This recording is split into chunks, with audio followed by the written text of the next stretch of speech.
Good morning. Welcome again to Morning Devotions. Thank you for our time together. But right now, I want to talk to you about your attitudes toward pastors. Whoa, pastor, that's kind of a self-serving thing to teach.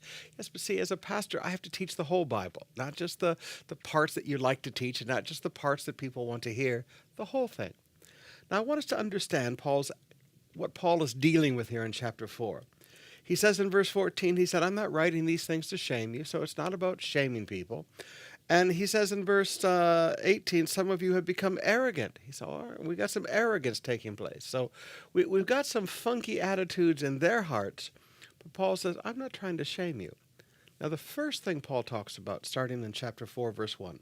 So look at Apollos and me as mere servants of Christ, who have been put in charge of explaining God's mysteries. Now, a person who has been put in charge as a manager must be faithful. As for me, it matters very little how I might be evaluated by you or by any human authority. I don't even trust my own judgment on this point. My conscience is clear, but that doesn't prove that I'm right. It is the Lord himself who will examine me and decide. Now, brothers and sisters, there are so many people today that evaluate pastors. Do they look cool enough? Are they guapo enough? Are they thin enough? Are they fat enough? How well are they dressed? And people go around church shopping and they go around pastor shopping and they want to find somebody who will say what they want to hear. Now, I don't care what they say. The bottom line is they want somebody who will tell them what they want to hear. But Paul said, listen, let's just talk straight up when it comes to declaring the mysteries of God. He said, I don't care about your evaluation of what I preach. And he said, I don't care about the evaluation of any human authority. He said, you know what? In this matter, I don't even evaluate myself.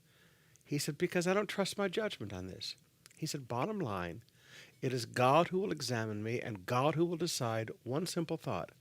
Have I been faithful in declaring to you the entire Word of God? Have I been faithful in declaring the mysteries of God? Have I been faithful in teaching the whole counsel of God? Now, brothers and sisters, straight talk. Maybe you need to stop trying to find a pastor that will tell you what you want to hear and get into the church where Jesus planted you, because Jesus is the one who joins us to a local church. Maybe you need to quit looking for the artistas. Maybe you need to quit looking for the business contacts.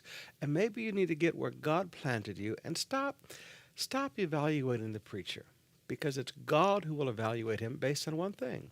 Has he been faithful or has she been faithful in declaring the Word of God?